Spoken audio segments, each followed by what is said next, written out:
Primero quiero pedir un fuerte aplauso para Julia Rosenberg y Ulises Bocia, que se vinieron hasta acá. Perdón por el retraso, cortesía de Autopistas Buenos Aires-La Plata. Eh, Estamos en... Esto es Historia del Coso, por si hay alguno perdido. Parte de un ciclo de conversatorios del Multimedia Trinchera, que ya es el tercero, cuarto.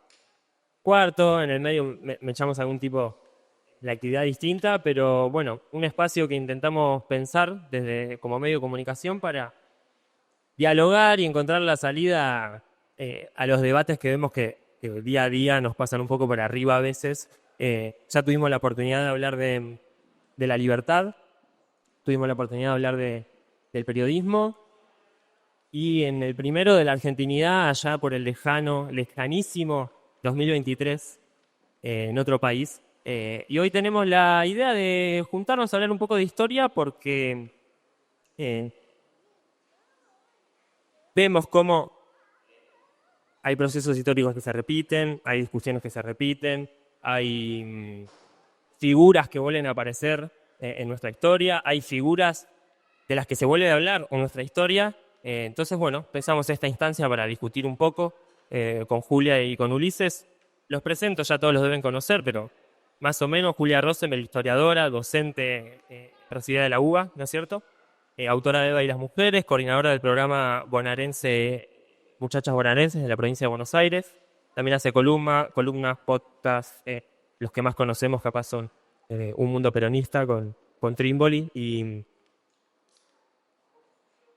Un Poco Sucio, casi digo otra cosa. Y bueno, Ulises Bocia, que es profesor de filosofía y magíster en historia económica, también de la UBA, autor del libro El Segundo Kirchnerismo y subsecretario de atención a inquilinos de acá de la Municipalidad de La Plata, los dos con presencia acá en La Plata.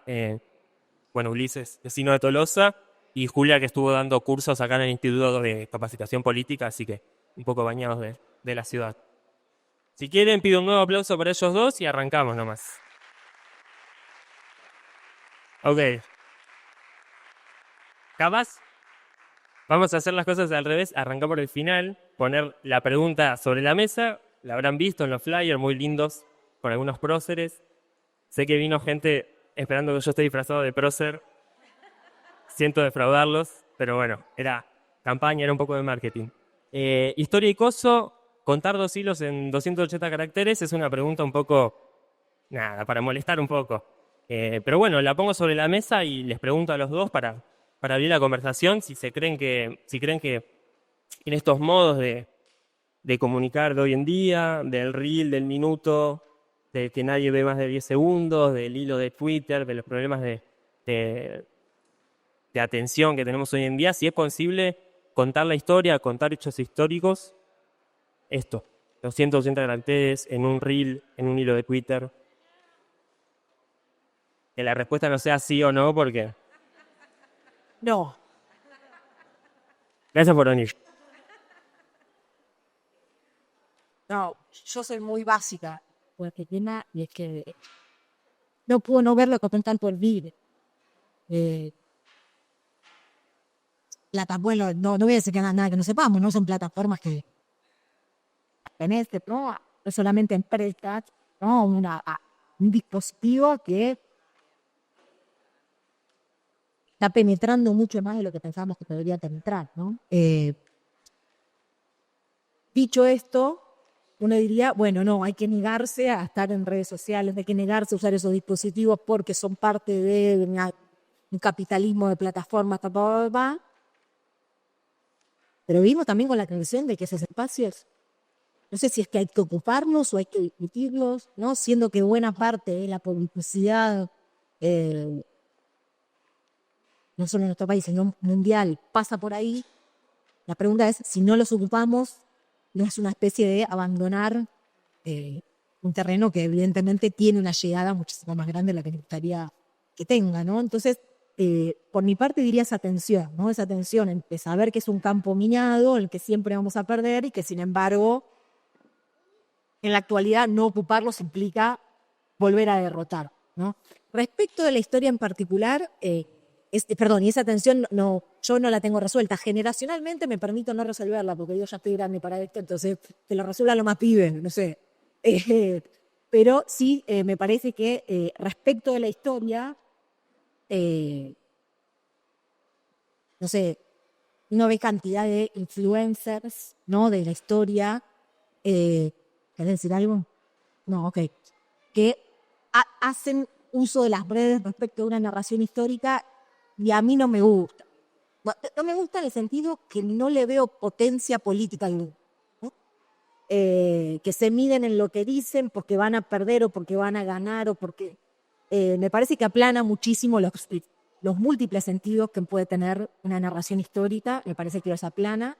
Sí diría, porque todas las cosas que vengo diciendo son cosas malas, para decir algo bueno, sí lo que diría es que me parece que lo que sí permiten estos dispositivos o el uso que le podemos dar a estos dispositivos tiene que ver con el archivo, ¿no? Algo que, no sé, encontré un archivo del año 53, el 1 de mayo del 53, cuando pusieron bombas, 15 días antes, y después Perón da un discurso sobre esas bombas que pusieron y murieron 5 trabajadores.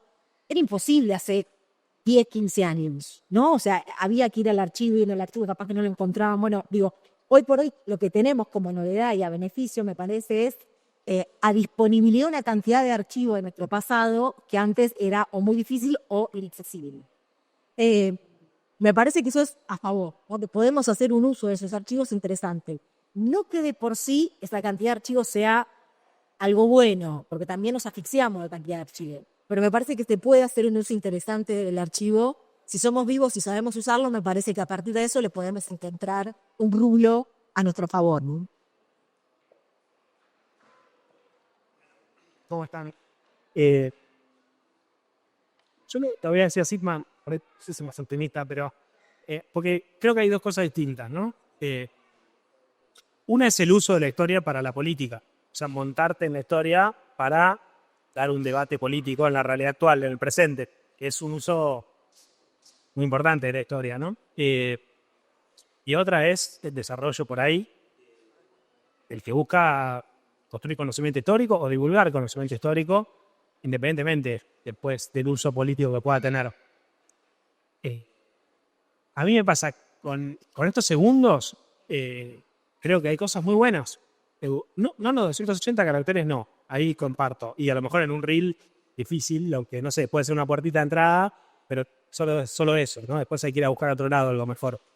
Pero después yo pienso que sea podcast, sea YouTube, hay de todo y son cosas que, no sé, a mí me pasa, ¿no? Uno se pone a cocinar o a estar en casa a hacer otra cosa y escuchar algo manejando, algo de fondo o viajando.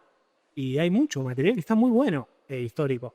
Entonces pienso que a lo mejor despierta alguna inquietud el 280 caracteres o el reel y después tenés a dónde ir a buscar. Y eso creo que está bueno. Pero además hay algo de lo general, no del dispositivo tecnológico, pero sí de la generación a la que está destinado, o sea, de la gente más joven, que a mí me impacta porque aunque no nos gusta, a mí no me gusta, pero veo que hay una politización muy fuerte en la juventud vinculada a ideas libertarias de la derecha que tienen una lectura histórica fuerte, muy fuerte de la historia argentina. Entonces veo que hay interés en la historia de esas juventudes que se politizan a través de la derecha. Pienso que Milei es un utilizador profesional de la historia argentina y lo hace a través de formatos que por ahí a nosotros de la mirada más nacional popular nos cuestan un poco, no sé, ahora nos están costando más, pero él lo hace y es efectivo y funciona. Y yo creo que hay muchísimos pibes y pibas que están politizándose en esa lectura de la historia. Entonces, veo que algo hay ahí y que interesa ahí de parte de ellos. En todo caso, hay que discutir el contenido de esas lecturas de la historia, ¿no? Sí, hoy contenido, no tanto la forma, podría ser, rediscutirles el contenido. Sí, bueno, las formas cada uno la hará como pueda, no sé, pero lo que veo es que a través de esos formatos se le llega a alguien. Seguramente hay un montón de pibes de 18 años y pibas que saben quién es Alberdi. Y no sabía que antes quién era Alberdi. Y lo saben porque está Milei, porque no jodamos, ¿no? De ahí salió. Después podemos discutir qué papel le da sus ideas, no sé, es esa generación. o el país liberal del 80, ¿no? Que era ese modelo agroexportador, bueno, pero ahí hay el juego, un trasfondo histórico muy marcado, que yo creo que se expresa a través de formatos que uno los siente como incómodos, pero que algo está pasando ahí. Eso me pasa a mí. Igual, bueno, yo no soy un profesional de la divulgación en 280 grandes y Julia se parece mucho más a eso que yo. Así que, bueno, lo digo medio un poco de adentro y un poco de afuera. A mí me gusta leer, me gusta escribir, me gusta cosas de otros formatos más de viejo. Pero bueno, veo que por ahí algo pasa y creo que hay que experimentar. Hay como una noción, esto decías, estos pibes lo escuchan a Milei, hablan de Alberti, de la negociación del 80 y le creen. Hay como una noción del entretenimiento también a la hora de hablar de historia hoy en día y en estos formatos. Se puede escribir un libro sobre historia, como han hecho, se puede hacer una formación militante o una actividad de este tipo para hablar de historia, se puede hacer una columna, un podcast. Una duda que nos surge a nosotros sobre estos nuevos formatos es si en adaptarnos a los tiempos o las formas o los lenguajes no nos quita rigor. Y si nos quita rigor no nos quita potencia. Cuando vos escribís un libro, por ejemplo, pensás en entretener, ambos son docentes. Cuando están al frente de una clase, piensan en entretenimiento como mecanismo para compartir una noción de la historia, una percepción de la historia, una narrativa específica. Yo creo que sí, no sé, yo por lo menos como docente hay una parte grande que es entretener de la docencia. Todo lo lúdico yo creo que suma.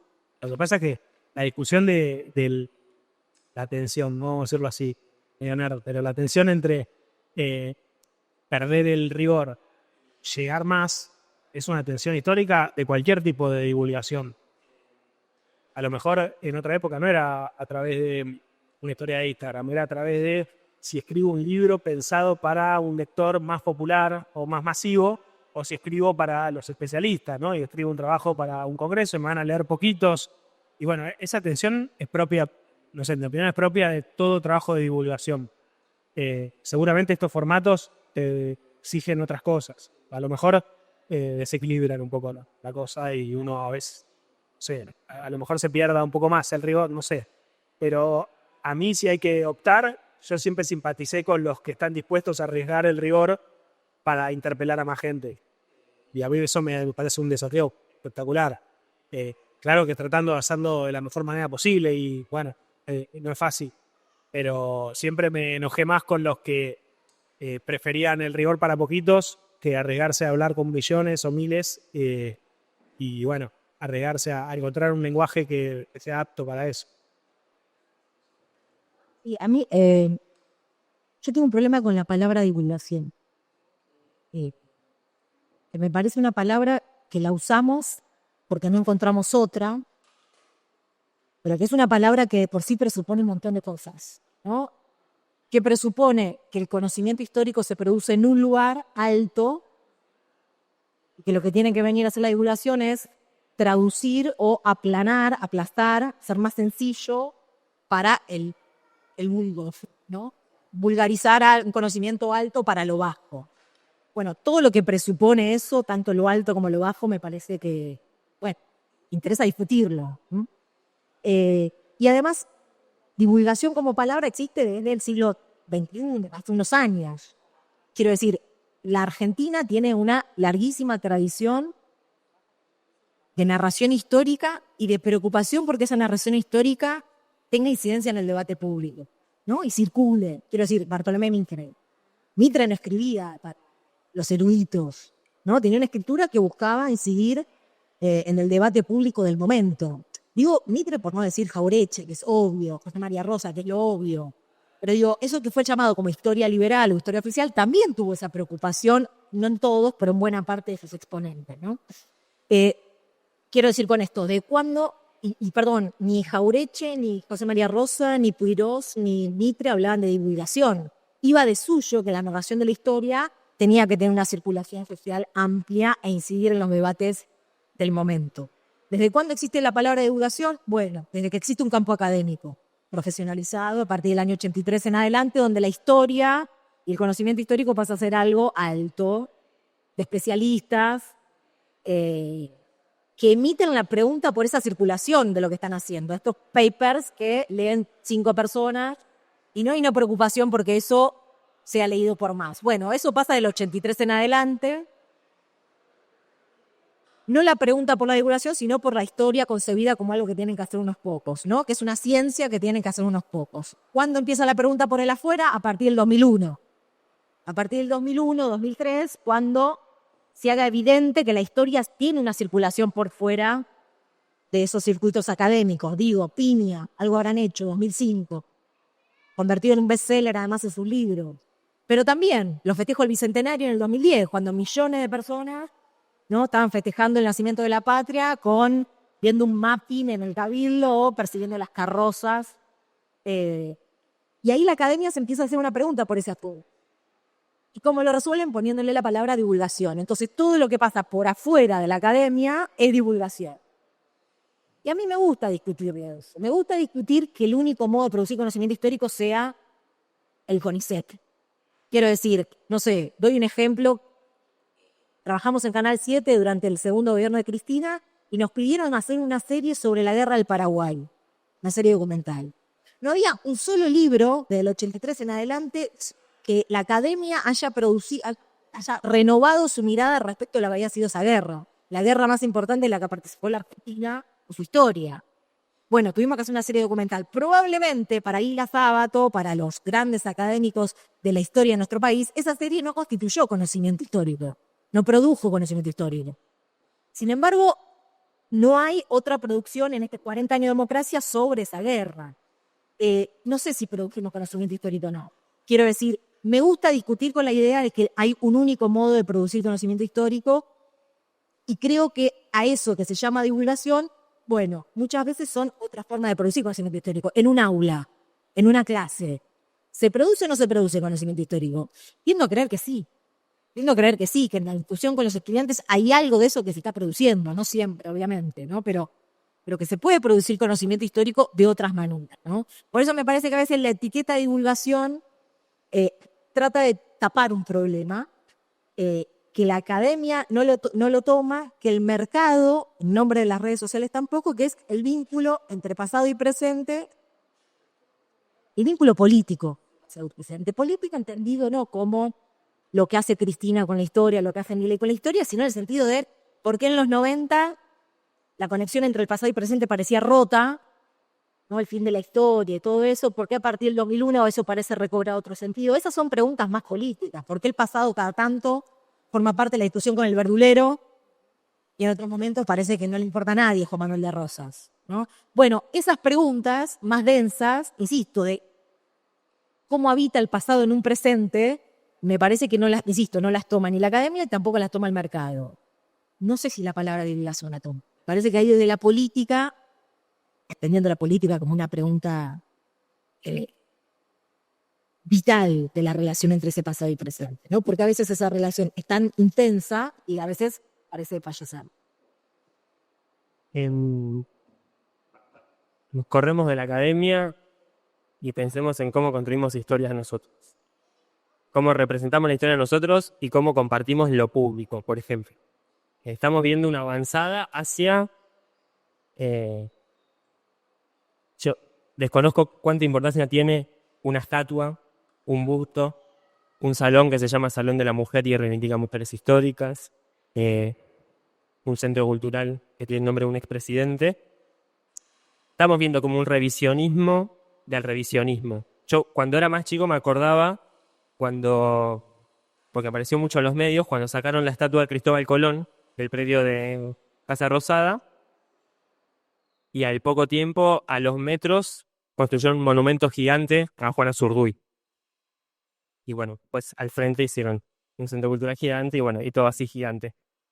Hoy estamos como en el proceso inverso, ¿no? Es ¿qué tanto cuenta como una derrota para una sociedad que le bajen o que le suban una estatua, que le pongan una cara específica a un billete? Es un triunfo que esté Evita Perón en el billete de 100 no es tan importante a la hora de pensar cuánto interviene las discusiones que estamos teniendo en la sociedad, en las bases de la sociedad, y se aparecen en gestiones estatales, también para pensar qué hace el Estado con su propia percepción de la historia. Un poco rebuscada. No, está bien. O sea, yo creo que la pregunta más interesante es ¿por qué los argentinos, en argentinas, estamos enfrascados en una disputa por los símbolos históricos permanentemente? Para mí, lo que vos decís, como dijiste, una revisión del revisionismo es algo así como una restauración, creo, lo que hay ahora, ¿no? Entendiendo que, en todo caso, el revisionismo o la revisión surgió como un cuestionamiento de la narración histórica original o la primera, que fue hegemónica en muchas décadas. Esto yo lo veo como una restauración. Pero lo interesante creo que es asumir que la Argentina, la identidad nacional o el proyecto de país, en este caso visto desde el punto de vista histórico, pero podría ser también, qué sé yo, productivo, territorial, bueno, todo lo que uno identifica con lo argentino está en disputa en la historia argentina y no está resuelta, y no hay ni los más poderosos tienen la capacidad de aceptar una hegemonía estable, ni tampoco cuando los sectores populares logran quebrarla, logramos que eso se termine consolidando. Entonces, como parte de todas esas disputas que son políticas, económicas, sociales y culturales, están también las disputas por la historia. Yo lo que creo que se juega cuando se discute qué estatua se pone en un lugar es un capítulo, si se quiere, identitario, histórico, cultural, político, de esa disputa más general. Que, a mi modo de ver, es algo bueno. Es algo bueno que exista esa disputa. No porque está bueno que haya una disputa, ¿no? Estaría bueno haberla ganado. Pero lamentablemente somos los más débiles en esa discusión, y el hecho de que exista y siga abierta lo que refleja es que no aceptamos la subordinación, ¿no? Que no aceptamos el país de una minoría, el país del proyecto oligárquico o minoritario. Bueno, que permanentemente en la historia argentina uno encuentre levantamientos, la imposibilidad de ellos, ¿no? De hacer eso que muchas veces ahora se habla, ¿no? Convertirnos en un modelo latinoamericano, ¿no? De países súper polarizados, donde queda una mayoría en condiciones de pobreza y una minoría que se enriquece, ¿no? Y hay una cierta estabilidad, donde no se discute eso. Bueno, eso uno mira para atrás y ni siquiera con el terrorismo de Estado se pudo consolidar, ¿no? Por algo que sucedió en el 2001. Hubo un basta después hasta del terrorismo de Estado.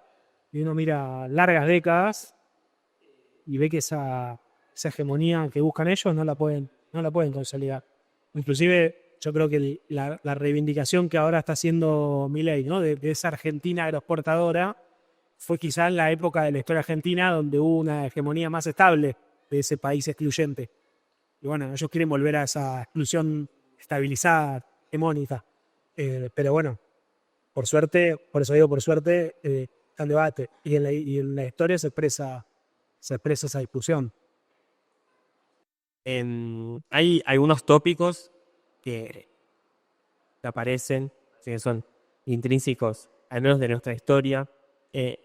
Hace poco escuchábamos la nota que salió por el Día de la Militancia con Abel Medina, en Gelatina, y aparecía que era un poco gracioso incluso la figura del traidor, la conducción, si la conducción se delega, y algunas cotarías más que nos remitían completamente al presente. Primero me interesa saber en qué contexto se da esa entrevista, por qué entrevistar hoy a Abel Medina, si tenés alguna reflexión de por qué el libro que sacó el año pasado, Conocer a Perón, tuvo la repercusión que tuvo. Y esto, ¿por qué hablar con Abel Medina hoy? Hubo algo del anterior que tengo como pregunta, ¿no? Quiero decir, en el 55 también pasó que se robaban los bustos, ¿no? También digo, es de esa batalla por lo simbólico, por lo narrativo. La pregunta es si hoy no es una batalla de minorías intensas. No digo, no sé a cuánta gente le molesta hoy que se cambie el nombre del Centro Cultural Kirchner. a diferencia quizás del siglo del 55. No sé, es una pregunta que te... ¿Quiénes están hoy atentos a esa batalla cultural, que es el nombre que se le ha puesto, ¿no? Si cada vez nos vamos quedando más solos en esa disputa, ¿no? Eso por un lado. Y después lo de Gelatina,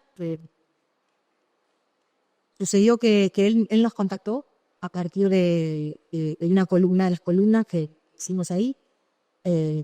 Quería, ya que le agradaba, y tuvimos un primer encuentro, una primera reunión para hablar en general.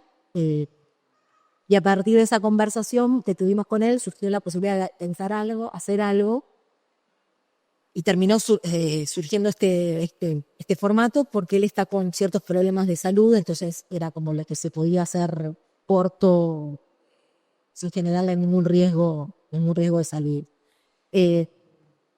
Yo creo que él también quería matizar ciertas cosas de la primera edición en la conversación, que de hecho están matizadas en la segunda edición, que tiene que ver fundamentalmente con Támpora, y la descripción y la narración que él hace de Támpora, de hecho está matizada tanto en la conversación que tenemos con él como en la segunda edición. Creo que el libro tuvo bastante circulación, entre otras cosas, porque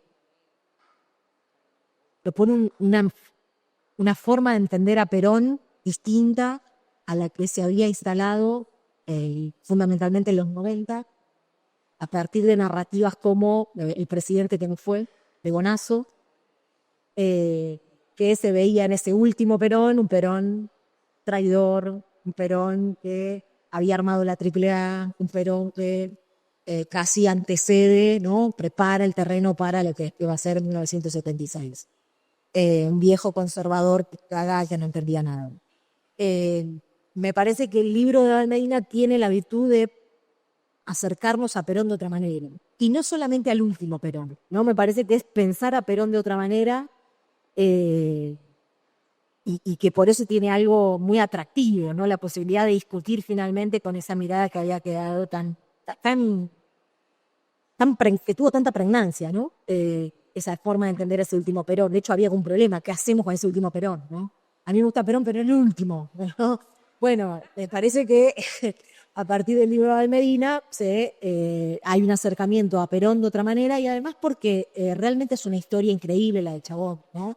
Es un cuadro político muy lúcido, digo, el papel que tuvo que cumplir en ese entonces, teniendo la historia del hermano tan importante como la que tuvo, y además porque la pluma de la escritura de los nacionalistas es la mejor escritura en la Argentina, mucho mejor que la de los liberales. Entonces es un libro que está muy bien escrito y que dan ganas de leerlo, que tiene el drama, que tiene la tragedia de esos años, pero a la vez la felicidad colectiva, ¿no? La idea que el 17 de noviembre, en el sentido, fue el día más feliz en la vida de Perón y probablemente también del pueblo argentino, ¿no? Es como tragedia y felicidad todos juntos, es como una tragedia griega, prácticamente, ese libro, ¿no? Tiene que ser atractivo. Así que diría un poco todo eso. Y a la vez, perdón, esto último, ya con esto termino, porque esto también fue parte de la conversación. Nosotros queríamos proponerle otra cosa, que también el libro lo cuenta mucho, ¿no? Fernando y él son dos pibes muy formados con 15 años, ¿no? Van a la casa de Marechal, van a la casa de José María Rosa, están con Alicia Guren. Y es como una generación que, claro, tuvo ese tipo de lecturas dando vuelta, de vínculo social dando vuelta. Entonces había algo también que nos interesaba mucho hacer, que era la radiografía o una semblanza acerca de las lecturas, no de una época, porque eso está trabajado en la lectura de los 60, no tanto eso, sino el nacionalismo en la Argentina y sus lecturas, ¿no? También entendiendo que en este presente hay algo del nacionalismo que vuelve a tomar una potencia política, ¿no? Frente al tipo de capitalismo que estamos viviendo. Hay algo del nacionalismo, y la Argentina tiene una tradición muy rica de nacionalismo, ¿no? A veces yendo de mambo para un lado, a veces para otro, pero hay algo de esas lecturas, no sé, Ibarguren, es un tipo genial y tiene una escritura genial. Bueno, hay algo de eso que se va perdiendo. Sin embargo, nos parecía una forma interesante de que el propio Valdeína pueda contar eso, pero bueno, por el momento fue más por ese. Me parece que el libro retoma bastante de cuál fue la formación de ellos. Me parece que eso también es un atractivo.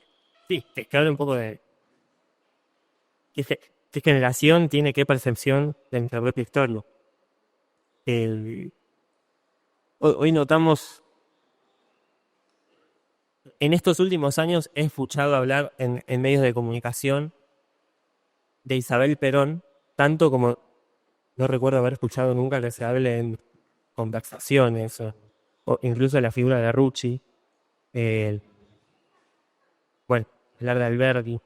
Se traen figuras del pasado,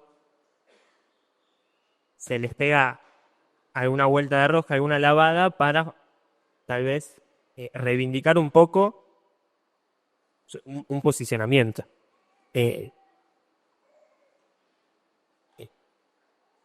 en ese sentido, me pasó con el libro de Abel Medina, por eso lo cuento, que hay como mucho relato de un periodo de nuestra historia que se ve como desde lejos, y hay otro relato desde el periodo más cercano de la historia, que igual hay grandes producciones, hay libros, bueno, el segundo kirchnerismo es uno, intentan insertar esos procesos en nuestra historia argentina, porque pareciera como que todos son burbujas, ¿no? Burbujas de procesos históricos. Yo cuando estudié en la escuela, la historia, que capaz a muchos les pasó, eran, bueno, vamos a estudiar del golpe a Perón en adelante, los gobiernos radicales, vamos a estudiar el bloque de la dictadura, vamos a estudiar el bloque de los 90. No hay una cadena ahí que se entrelace de esto, de los procesos. Y bueno, yo terminé la secundaria y la verdad no sé cómo cuentan, si alguien no sabe lo puede compartir después, cómo cuentan el periodo 2003-2015, por ejemplo. Pero bueno, es una pregunta interesante, es una pregunta que nosotros nos hacemos seguido de cómo contamos lo último que muchos reivindicamos de la historia argentina. Y que encima tenemos el caso más reciente, que fue un gobierno que no terminó, que fue un gobierno que para muchos fue malo y no terminó de saldar aquellas promesas que hizo, se quiere ir ya. Entonces, preguntar eso, ¿cómo contamos nuestro último tramo de la historia? Medio un lugar común, ¿no? Que no se puede hacer historia de lo más reciente. Un poco por esa cosa muy académica de posibilidad de ser objetivos. Pero eso dejémoslo de lado, ¿no? O sea, a mí lo que me gusta mucho del nacionalismo, ¿no? En la historia argentina es la construcción de sentido a través de la historia. Eso es una cosa que efectivamente es impactante y uno encuentra explicaciones, ¿no? Se ubica en el espacio y en el tiempo a uno mismo, ¿no? Entendiendo que no nacimos en un repollo, que hay atrás nuestro un montón de otros, y a la vez la vida cotidiana de cada uno, la acción de cada uno, mucho más la acción política, tiene un sentido al interior de esa narración. Eso a mí es lo que siempre más me impactó hay otra, ¿no? Pero bueno, de la que uno más se identifica, ¿no? Esa lectura histórica. Yo lo que creo que ya a esta altura del kirchnerismo necesitamos algo así también. Necesitamos porque encontrar una explicación de eso que pasó, que nos ubique a nosotros, pero sobre todo porque además hay un debate sobre qué fue lo que pasó, cuáles fueron los problemas. Ya no es algo, digamos, en el día a día. Hay lecturas diversas. Yo creo que hay periodos de la historia más o menos reciente, por ejemplo el menemismo, donde mal que mal, en el campo político nuestro hay bastantes consensos, ¿no? Siempre va a haber discusiones, pero hay bastantes consensos. Bueno, ¿qué pasó en los 90? Puede estar obviamente el campo contrario, ¿no? Que ahora viene a ser una relectura de los 90. Pero mal que mal. Ahora, de la experiencia del kirchnerismo, ahí hay un debate abierto muy claro de qué pasó. Entonces me parece que, bueno, volver con una mirada histórica sobre esos 12 años o 12 años y medio tiene un sentido también más directo para la acción política de hoy.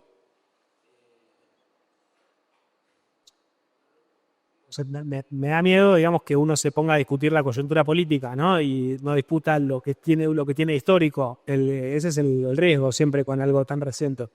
Pero a mi manera de ver hay un debate tan explícito y bueno, está bueno hacer una recuperación de lo que fueron esos años en esa clave.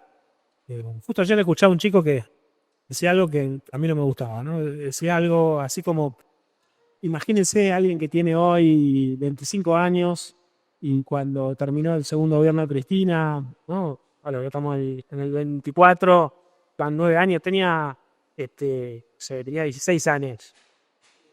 ¿Qué le puede significar el kirchnerismo a ese pibe, ¿no? Era una manera de explicar por qué votaba Milei, ¿no? En la juventud.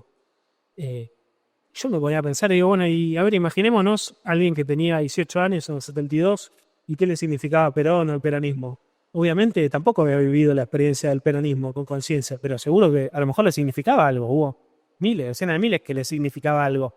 Entonces, ¿cómo es ese proceso por el cual alguien que no vivió algo directamente incorpora una significación de algo que después tiene una pregnancia para su vida en el futuro? Porque algún proceso hay. No es que si no lo viviste no importa. Y ese proceso, de un modo u otro, tiene que ver con la construcción de la historia. Porque, bueno, vivida o no vivida, pero es la reconstrucción histórica, ¿no? Cómo se construye la memoria, en todo caso, de algo que, bueno, por eso yo creo que habiendo un ataque tan brutal contra todo lo que está relacionado con el Nacional Popular, yo creo que es importante construir una mirada histórica de lo que fueron los años del kirchnerismo. Tiene valor, primero, frente a ese discurso que es bestial. El otro día vieron que fue el cumple de La Plata, los 142 años. A mí siempre me da risa porque yo soy porteño, ¿no? Y en Buenos Aires nadie sabe cuándo es el cumpleaños de Buenos Aires porque no existe el cumpleaños de Buenos Aires para nadie. A lo mejor si uno se pone a investigar aparezca. No hay feriado local, no hay nada. De hecho hay 2 fundaciones, bueno, la primera fracasó. Claro, bueno, pero no se festeja, ¿no? Sí se conviene entre sí. Sí, sí. Bueno, eso también es otra historia linda para contar. Sí. No me voy a ir por las ramas porque me encanta la historia de esa. Hay un cuento muy lindo de Mujica Lainez que se llama El hambre, que lo cuenta, que está muy bueno. Pero la cosa es que no hay identidad, ¿no? En el mismo sentido que La Plata. Plata sí, ¿no? La cuestión fundacional es muy visible. Entonces el CUM. Y estaba charlando con un chico el otro día ahí en la plaza y el pibe repolitizado. Y bueno, y Cristina robó. Y lo demostró la justicia. Y ya ahí él tenía cerrada esa discusión. Obviamente, bueno, empezamos a discutir, qué sé yo. Pero yo creo que ese debate se tiene que resolver hoy por hoy, en parte, a partir de una narración, de una construcción histórica, porque ya pasó mucho tiempo. Y tiene que haber, y una parte sí, la harán los historiadores profesionales, otra parte se constituirá conocimiento histórico, en eso yo comparto con lo que decía Julia, por otras vías, de otras maneras. Pero hay algo de la memoria que a mí me parece fundamental y que está muy entrelazado con la batalla política del presente, pero que me parece muy importante. Y después están las discusiones en el propio campo, que también existen y que también son muy importantes y que, bueno, obviamente cada uno tendrá su punto de vista, pero que hoy por hoy también recurren a una narración de lo que pasó, ¿no? O sea, hay 2 sobre todo, ¿no? Esa que dice que los primeros años del kirchnerismo fueron virtuosos y después hubo algún tipo de desviación y a cada uno le pone el año a partir del cual empezó el problema, ¿no? La jodimos. Y otro que es la lectura por ahí más, que no discute nada, ¿no? Que hicimos todo bien, bueno, no sé, cada uno podrá en la amplia gama entre esas 2 lecturas encontrar con la que más se identifique. Yo creo que ya está abierto la posibilidad de discutir en términos un poco más históricos, bueno, a ver qué pasó y construir también una mirada hacia adelante a partir de encontrar esa lectura. No quiero tampoco entrar por eso, a discutir una cosa muy, muy política de circunstancia, pero creo que está ahí muy, muy abierta esa discusión. Digo algo relacionando una cosa con la otra. Me parece que me quedó colgada antes. Me parece que el libro de Valmina también tuvo tanta pregnancia porque es un ejercicio sobre la historia que vino a demostrar que el pasado nunca está del todo cerrado, ¿no? O sea, el pasado nunca está lo suficientemente narrado. ¿Qué se decía sobre los 70? Ya se escribió un montón, ya se produjo un montón, ya está, ya lo discutí. Y sin embargo, 50 años después, el tipo viene a escribir algo que abre desde ese pasado, ¿no? Lo abre, lo resignifica, lo repiensa. ¿Qué quiero decir con esto? Además de responder a la otra pregunta, también a esta, quiero decir, el kirchnerismo también está muy abierto porque el presente lo está también abriendo permanentemente. Probablemente lo que pensábamos del kirchnerismo en el 2015 no es lo mismo que pensamos hoy. Y sí me parece que el ejercicio que hace Ulises es tan interesante porque efectivamente también lo que pasa, como se ataca tanto la experiencia del kirchnerismo del gobierno hoy, que lo que sale inmediatamente como postura es la defensa irrestricta ¿no? De que del 25 de mayo del 2003 al 9 de diciembre del 2015 hay que defender todo.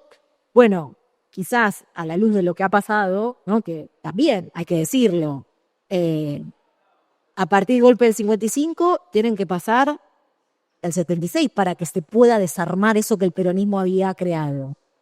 En el siglo XXI, el gobierno de Macri, no quiero decir que fue tierra arrasada, pero logró ¿no? Ir para atrás con mucho de lo que se había logrado. ¿Por qué fue tan rápida la desestructuración de eso que se había logrado durante esos 12 años? Bueno, hay que pensarlo, no por la autocrítica, ¿no? Y sacar láquido, sino porque efectivamente es una discusión política hoy pensar que fueron esos 12 años. Entonces quiero decir con esto, pensar el kirchnerismo no puede ser me parece, ¿no? Que no es políticamente interesante, productivo, salir a decir, hicimos todo bien, ¿no? De nuevo, por eso me parece que lo de Ulises es tan interesante, ¿no? Porque se puede pensar eso hoy, incluso marcando qué fue lo que nos llevó a este presente, ¿no? Decir que esos 12 años estuvieron bárbaros, probablemente como ningún otro gobierno después de 55, pero también pensar por qué 10 años después estamos donde estamos. ¿Falta relato o hablar de historia de la economía argentina? Pregunto porque hay figuras que vuelven a aparecer, hay modelos que vuelven a aparecer, con las mismas palabras incluso, ¿sabes? Hay discursos que se repiten casi palabra por palabra. Hay personas que reivindican procesos económicos de hace 100 años. ¿No hay una falta ahí de hablar de la historia de la economía de nuestro país? Él lo puede contestar, capaz.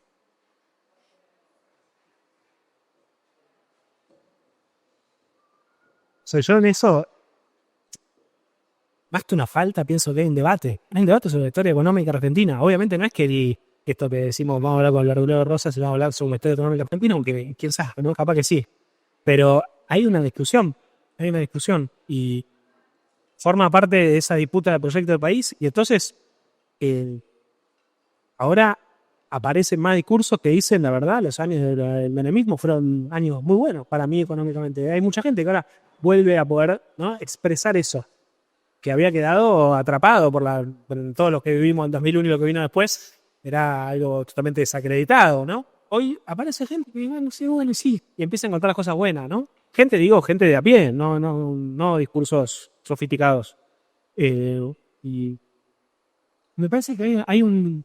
Puede ser que hablando se profundice, pero bueno, también son disputas políticas.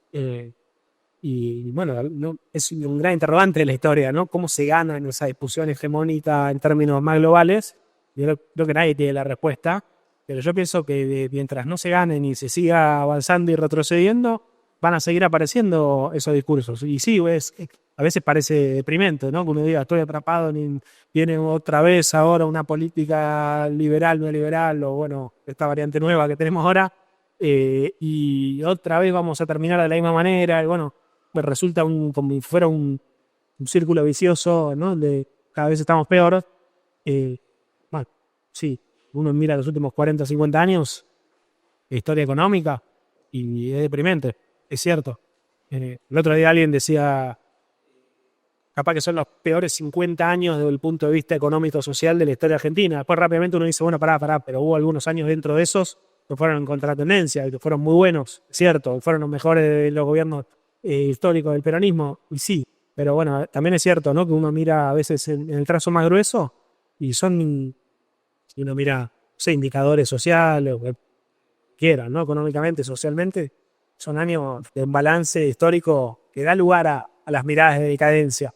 Solo que a lo mejor nosotros ponemos la decadencia en el 76 y otros ponen la decadencia, no sé, en el 16 o en el 45. Pero la verdad es que hay un terreno propicio, me parece a mí, para ver que estamos mal, que la Argentina está mal. Y eso busca una explicación histórica inmediatamente. Pero bueno, están las dos o las tres explicaciones. A mí lo que me impresiona mucho de ahora, a diferencia de lo de Macri, es que yo creo que Macri con la historia tenía una relación medio de indiferencia, como que trataba de ignorar la historia. Incluso, ¿se acuerdan? Pasa que ahora parece todo tan loco, ¿no? Pero esa cosa medio obamista que tenían ellos de como de bajar la intensidad supuestamente después, persecución judicial, todo lo que ya sabemos, ¿no? Pero en lo narrativo era el animalito en el billete. Y en cambio, ahora yo veo que hay un uso más explícito de la historia, más combatiente, ¿no? Pues bueno, vamos a poner a Alberdi en el de 20.000, ese que se supone que va a aparecer ahora, no sé. Hay algo más parecido a lo nuestro, creo, que también es un uso de la historia, con Milei que a diferencia de con Macri. Pero me parece que nada, es un debate recontraabierto y no sé si se va a saldar hablando. ¿Se va a saldar como parte de los procesos políticos? Si se saldan esos procesos políticos. No sé si nos falta narrativa, sí, creo que nos falta narrativa económica, pero sobre todo creo que yo tiene una potencia que es tener una promesa, no sé, la dolarización, ¿no? La dolarización que fue promesa de campaña. Es una promesa política del carajo. Y es muy atractivo, es muy difícil de quitarlo. En términos de promesa política, ¿no? Me parece que el peronismo no tiene una promesa hoy respecto no solo de la economía, no tiene promesa para hacer, ¿no? Y cuando hablamos de economía tenemos que hablar de la deuda, o sea, son explicaciones larguísimas, la economía bimonetaria, viste, mi viejo, ¿no? O sea, como queda lejísimo. O sea, ¿qué tiene que ver eso conmigo? Me parece que yo soy muy eficiente en una palabra, una oración, captar algo, un anhelo, pero también una respuesta, ¿no? O sea, ok, va a pasar esto y entonces yo voy a poder cobrar en dólares. No se cumplió eso, no importa, pero quiero decir, me parece que estamos nosotros en un problema que es que los intensos políticamente entendemos el problema de la deuda, entendemos el problema de la inflación, entendemos el problema, pero no podemos traducir eso en una promesa. No le podemos decir a la población que queremos representar, che, si el peronismo gobierna, tu vida se va a resolver, ¿no? Digo, sí, pero no es solamente un problema de comunicación. No tenemos hoy esa promesa. Me parece que el gran problema del gobierno anterior y el problema del peronismo hoy también, que no se sabe qué hacer el día que, si nos toca gobernar en el 27, Dios quiera, no sabemos qué hacer. No se sabe qué hacer, ¿no? Y me parece que pasó durante los últimos 4 años. Entonces me parece que no es solamente un problema de que nos falta una relación económica, nos falta un proyecto. Claro, ¿no? ¿Qué va a hacer el peronismo cuando vuelva a ser gobierno? Estaría bueno que se esté discutiendo eso y no lugares en la, ¿no? Sería ideal. Sería buenísimo. La verdad, hablaría bien de nosotros porque esté pasando eso. Sí, diría eso. Me parece que estamos enfrascados, estamos en un laberinto. En el archivo histórico tenemos esas grandes promesas para traer de nuevo. ¿Cuáles son esas grandes promesas? ¿Cuál es nuestra dolarización? Bueno, el 1 a 1 está en dudas de quién vos. ¿En nuestro o en ellos?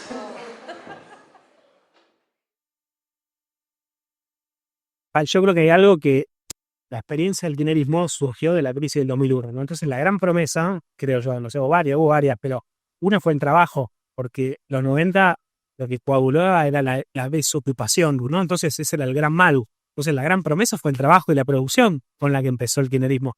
Después hubo otras también, ¿no? Un montón de promesas relacionadas con la reparación de la crisis. O sea, aparece la moratoria jubilatoria, ¿no? La UH después, pero hay toda una tónica de reparación de la sensibilidad. No, por eso sí, el trabajo y la producción a fondo. Y para todos los que no les alcance, porque esto incluso tiene raíces más doctrinarias, ¿no? Uno va a Perón te dice la justicia social, pero también te dice, donde no llega rápido la justicia social, que aparezca la fundación, ¿no? La fundación de Perón. Tiene que haber ayuda social, además de justicia social. Eran las dos cosas. Bueno, en el kirchnerismo también. El trabajo y la producción, las paritarias, la recuperación de los salarios, todo lo que uno quiera, pero después también la reparación social, porque lo que se había expresado era la exclusión, la cara más cruda, ¿no? En 2001. Entonces, yo creo que en eso nosotros tenemos un punto fuerte que es como la sensibilidad, el cuidado, la inclusión, todo lo que está asociado con eso. Pero después nos cuesta mucho cuando la cosa empieza a mejorar, ir perfilando más, de salir de la defensiva, ¿no? Del cuidado y pasar a perfilar un proyecto de país, ¿no? La parte de la prosperidad, Esa es la que nos cuesta más a nosotros, porque la tenemos con culpa un poco, ¿no? Y no le encontramos mucho la vuelta. Tampoco es que el consumo en sí mismo es una respuesta a todo lo que... Realmente el peronismo nunca fue consumo para todos. Siempre el peronismo es la felicidad del pueblo y la felicidad y el consumo, bueno, no es lo mismo. No digo que tema del consumo, ¿no? Pero no es lo mismo. Entonces, yo creo que pasar de la defensiva de arreglar los quilombos. Vieron que ahora Cristina le dice todo el tiempo, ¿no? Nosotros siempre venimos a arreglar los quilombos que nos dejan. Perfecto, arreglar los quilombos, tenemos el sello de calidad. El tema es, una vez que arreglaste un poco el quilombo, el proyecto de país que perfilás, ¿cómo haces para que se consolide, para que tenga bases firmes? Porque tenés los que tienen los fierros de la economía, te empiezan a patear en contra, ¿no? Esa es un poco toda la historia del kirchnerismo es, yo creo, ¿no? Es del pasaje del momento de la reparación al momento más ofensivo de construcción de un proyecto de país, y ahí se nos quebró rápidamente y empezó una disputa muy polarizada, ¿no? Disputa que, bueno, finalmente terminó mal. Pero yo creo que las razones de esa disputa tienen que ver con que empezamos a perfilar un proyecto de país. Y eso es difícil de hacer en la Argentina, muy difícil. También le pasó, no es la única experiencia, ¿no? Y, bueno, no sé, yo creo que las promesas nuestras, ahí está un poco la dificultad, ¿eh? Yo comparto plenamente. Alberto vino a reparar un poco, si se quiere, y esa parte, como que todos más o menos entendíamos que había que hacer. Pero lógico, de poco no había que pensar un poquito más para adelante, y resulta que no estaban de acuerdo, ni el ministro de Economía sabía muy bien qué había que hacer, ni el ministro de Producción sabía muy bien qué había que hacer, y lo que querían hacer no era lo mismo que querían hacer los otros. Bueno, entonces apareció que no había un programa, no se sabía para qué gobernar. Que quiero agregar solamente que me parece que, a diferencia de otros momentos del peronismo que vos trotás, si hubo algún año una promesa así, me parece que además en el presente se conjuga otra cosa más complicada aún, que es que si en los 50 el trabajo era el que ordenaba la vida y además la instancia de progreso, de ascenso social, ¿no? Que uno se podía comprar una casa, estamos viviendo un momento del capitalismo en donde todo es guita, ¿no? Y el pensamiento es cómo hacemos plata con el menor esfuerzo posible a 2 clics del teléfono, con lo cual digo, me parece todavía más grave no tener una narración sobre el dinero, ¿no? Porque efectivamente la conversación de la población hoy pasa por la piel, ¿no? Entonces, digo, nos estamos quedando fuera del grueso de la conversación pública porque no tenemos algo para decir sobre eso. O lo que tenemos para decir está muy por fuera. No estoy queriendo con esto decir que hay que hablar en los términos, claro, hablar en los términos que están hablando ellos, pero tampoco lo estamos pensando, ¿no? Y me parece que, de nuevo, nos perdemos de hablar con el, no sé qué porcentaje de la población, pero con un porcentaje muy alto. O sea, hay un elefante gigante que es el tema de la inflación, ¿no? Y o sea, nosotros, bueno, no importa tanto la inflación porque tenés trabajo. Pero bueno, en realidad la gente quería bajar la inflación y este evento, ¿no? Entonces ahora que hay unos meses seguidos de desinflación, y bueno, estamos viendo los resultados. Porque también la experiencia de los 90 fue muy fuerte en eso. O sea, no es que cuando Menem logra la reelección en el 95 movía problemas sociales. La desocupación era bastante alta, mucho más alta que ahora. Pero el tipo había logrado estabilizar después de la hiper, ¿no? No es lo mismo, ¿no? Todos los periodos históricos tienen lo suyo, pero la estabilidad económica para los trabajadores, no solamente para la clase media, para los sectores más enriquecidos, es un tema que a nosotros no le encontramos la vuelta. Eso ya más como opinión personal, pero yo creo que el gran déficit nuestro desde el punto de vista económico es el problema de la inflación, que fue los últimos, final del gobierno anterior, o en gran parte del gobierno anterior, fue subestimar completamente porque, ¿qué pasa? Cuando hay un problema de desocupación, traigo esto porque digo, uno puede imaginar la deriva posible de lo que viene ahora y que reaparezcan ese tipo de problemas, ¿no? Cuando es el problema de la desocupación, el que tiene trabajo lo ve como un problema de otro. Entonces hay una parte de la sociedad más grande o menos grande que tiene un problema. Si te cagás, démosle en plan, ayudemos, bueno, está bien, pero es un problema de otro. El problema de la inflación no es un problema de otro. Absolutamente todos los argentinos tienen el problema de la inflación, todos los días de su vida. Entonces es un problema políticamente muy complicado, desordena mucho la existencia para todos. No sabes qué tenés con la inflación, no sabes cuánto ganás. Claro, no sabes el valor de tu trabajo, no sabes lo que puedes hacer, no sabes lo que vas a poder planificar. Entonces, no sé, en mi opinión, haber subestimado. Después hay una discusión, obviamente, cómo se hacía, Pero lo loco es que nosotros ni siquiera le proponíamos a la sociedad una manera de hacerlo. Claro, ignorábamos el tema. Lo ignorábamos, claro. Eso me parece que fue un problemón. Mm. Otra cosa que caló últimamente es una teoría que yo al menos no había escuchado nunca en mi vida, que es el de la casta. ¿Identifican ustedes? Porque la casta hoy puede ser desde la vicepresidenta hasta un jubilado, hasta, no sé, un político. ¿Identifican la figura de la casta en la historia argentina en otro lado? ¿Existe tal cosa como sujeto? Eva Perón hablaba mucho de la casta. Y bueno, otra vez hablame de Eva Perón. Así es, hijo. Pero es así. ¿Vos querés hablar? Bueno, digo esto y habla vos, ¿vale? Hay un libro de Eva. Eva tenía 3 libros. Historia del peronismo, La razón de mi vida y mi mensaje. Historia del peronismo son sus clases en la escuela superior. De donde sale las clases de Perón, conducción política. Eva daba su curso, era Historia del peronismo, que es un libro genial, maravilloso, ¿no? Porque está esta idea de que toda la historia de la humanidad fue precursora del peronismo, ¿no? O sea, Licurgo fue un preperonista, ¿no? Con esa megalomanía del peronismo. Eh, y en ese libro sí se habla de casta, directa, o sea, aparece muchas veces la palabra casta, y en La razón de mi vida no aparece la palabra casta, pero sí aparece la idea de que quienes tuvieron el poder en la Argentina fueron un grupo selecto, y justamente lo que viene a hacer el peronismo es traer a otros a ese poder, ¿no? Representación de otros. Eh, yo no estoy tan enemistada con la palabra casta. De hecho, me parece que algo de ver, o sea, como muchas cosas que dicen los libertarios, me parece que nos pegan tanto porque hay un fondo de verdad, no exactamente el que dicen ellos, pero nos pegan en lugares donde efectivamente tenemos un problema, la inflación, sin dudas, es un elefante que no lo negamos. La casta, uno ve a veces de las discusiones del peronismo hoy y ve un encierro palaciego que yo no sé si no llamar casta eso. Capaz que es demasiado, que es exagerado, pero la desconexión con lo que pasa por abajo, bueno, me hace sospechar que no sé si la palabra casta está tan mal, ¿no? Eh, Eso, me parece que el primer peronismo la tuvo, no se la leía Perón, a Eva sí. Sí, sí, yo comparto. Está ese sentido que para mí es así también. Y, y después creo que también hay otros sentidos que aparecen ahora. En la historia hay uno que, pero más es más restringido a los políticos, ¿no? Porque la verdad que la historia argentina del siglo XX, digamos, una, los recurrentes golpes de Estado, ir a buscar a los militares a los cuarteles, tenía que ver con muchas cosas, pero entre otras con una desconfianza en que los políticos podían resolver algo. Entonces estaba el recurso, supuestamente el militar tenía otra disciplina, otra mirada, estaba desprovisto de intereses así de palacio, ¿no? Entonces, había algo ahí dando vuelta, ¿no? De la antipolítica que existía. No es para discutir lo que decías antes, porque yo eso también lo comparto.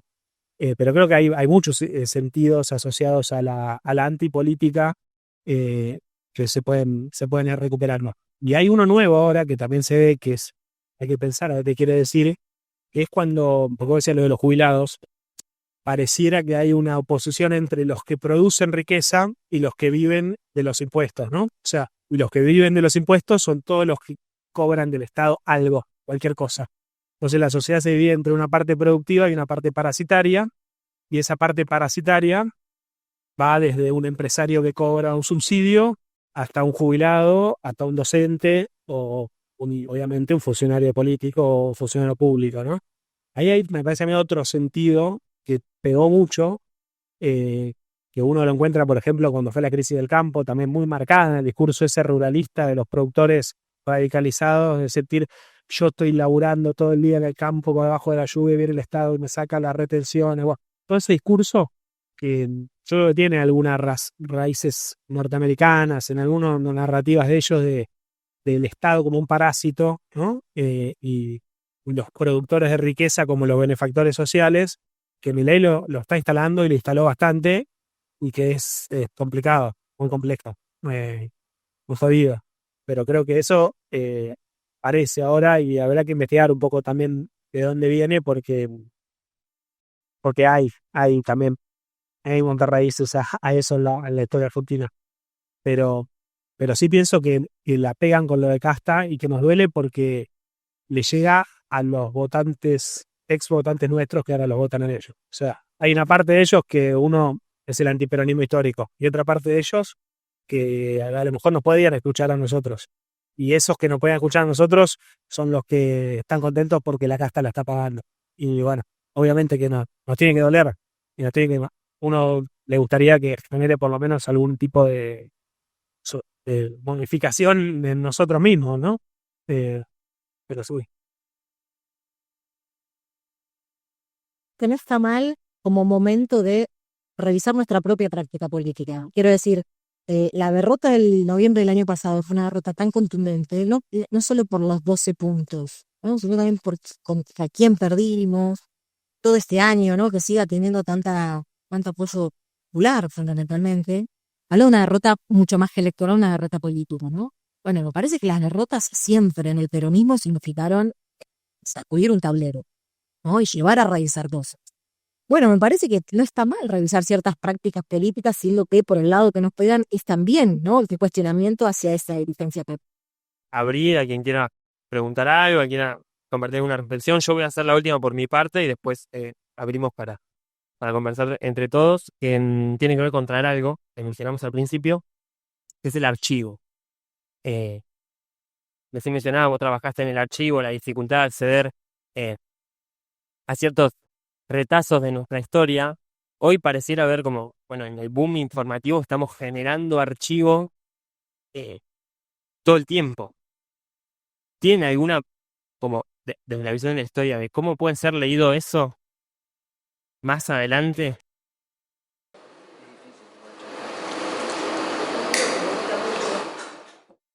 Un libro que es este, que se llama Retromanía.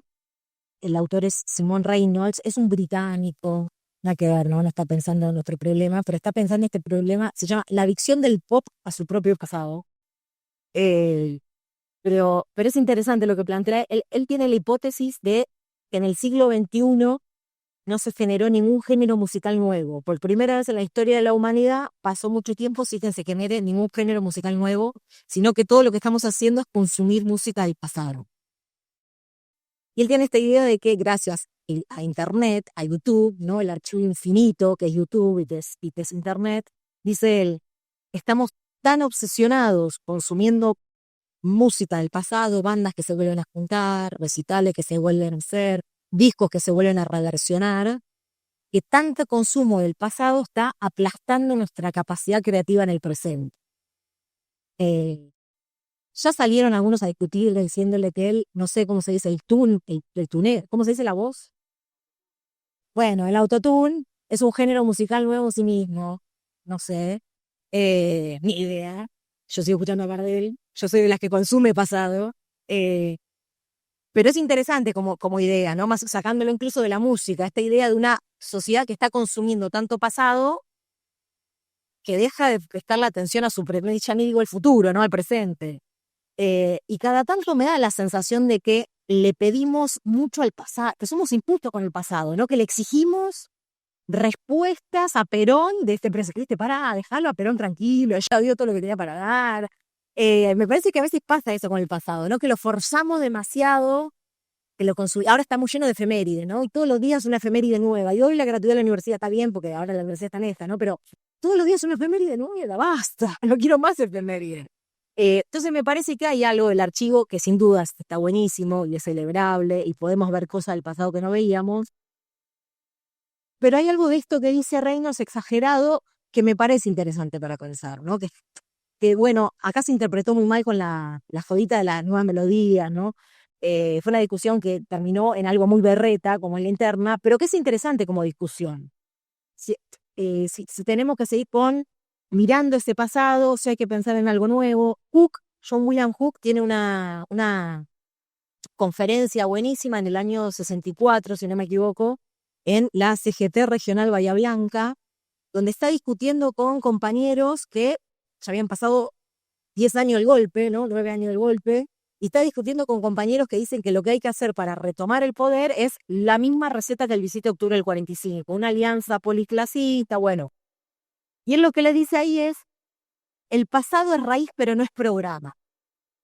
¿No? Quiero decir con esto, hay diferentes formas de vincularse con el pasado. El pasado, por supuesto, y sobre todo para el peronismo, es importantísimo. Ahora, ¿qué hacemos con ese pasado? Me parece que es algo que no tenemos resuelto, ¿no?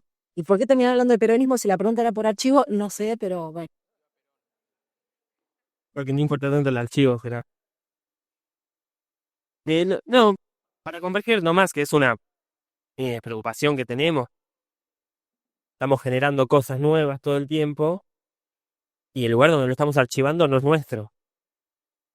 Y archivarlo en un lugar que sea nuestro cuesta dinero. Entonces estamos produciendo cosas que el día de mañana están a un clic de ese archivo de desaparecer. No nos pasa solo a nosotros, le pasa casi a todas las personas que pongan contenido hoy que no tienen cómo generar un propio backup de sus producciones, cómo generar su propio archivo de sí mismo, o cómo meter un archivo para la posteridad incluso. Entonces venía un poco por ahí la pregunta sobre el archivo. Si les parece, si alguien tiene una duda, una consulta, alguna reflexión. Perdón, digo una última cosita. El 2001, el estallido del 2001, ¿no? Fue un gran estallido sin referencia histórica. No tenía una narración histórica detrás del 2001. Entonces quiero decir, a veces para que pasen cosas en el ¿cuánto es necesario tener una narración histórica para que en el presente pase algo? No estoy segura de si sabemos la vida de Agustín Tosco de punta a punta, eso nos va a servir algo en el 2024 donde gobierna Javier Milei. Estoy exagerando, ¿no? Estoy exagerando, pero quizás no hace falta consumir tanto pasado para activar algo en el presente, ¿no? Probablemente después del 2001, el 2002, o el 2003 o el 2004, uno recurre al pasado para interpretar lo que pasó, porque ya pasó, ¿no? Es esa idea, esa posteriori, ¿no? Pero obviamente, sí, para estar esa noche ahí y el otro día del 20 de diciembre, no. Claro, no. Es lo mismo, seguro que no.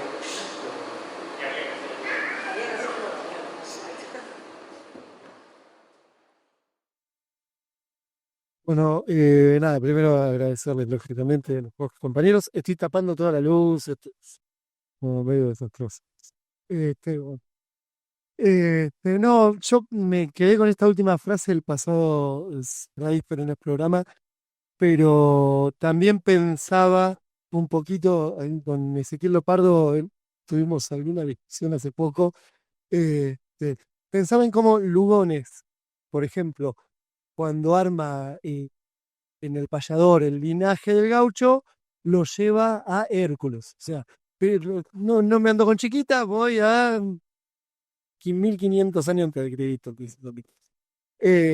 Entonces, ¿hasta qué punto, de todas maneras, el pasado no es parte del programa? Y lo planteo en este sentido, y esa era la charla por ahí con Ezequiel en algún momento. ¿Qué destino tiene también un colectivo, un territorio que se pretende nación, un pueblo que se pretende nación, pero que traza su historia hasta 1810, 16, como queramos? ¿Qué potencia tiene un pueblo que no hunde sus raíces en serio en su territorio? Entonces, está bien, yo lo entiendo como herramienta política, lo de el pasado no es programa, pero hasta qué punto también podemos seguir renunciando a construir un pasado en serio, ¿no? El payador de Lugones a mí me parece espectacular, es una cosa insólita. Para los que no conocen, son unas conferencias y un teatro de Pueblo Lugones. Entre los espectadores estaba la élite política y económica de la época. Es como que estaba haciendo una intervención político-intelectual, construyéndole una narrativa a, a esos que dirigían la Argentina agroexportadora. Y claro, lo loco es que él hace eso, hace una genealogía del gaucho, ¿no? Y pasa por el mundo árabe, latino, clásico, una cosa insólita. Pero no había más gauchos en ese momento. Eso es lo más increíble, porque habían sido gran medida exterminados, perseguidos, ¿no? Y ya tiempo atrás.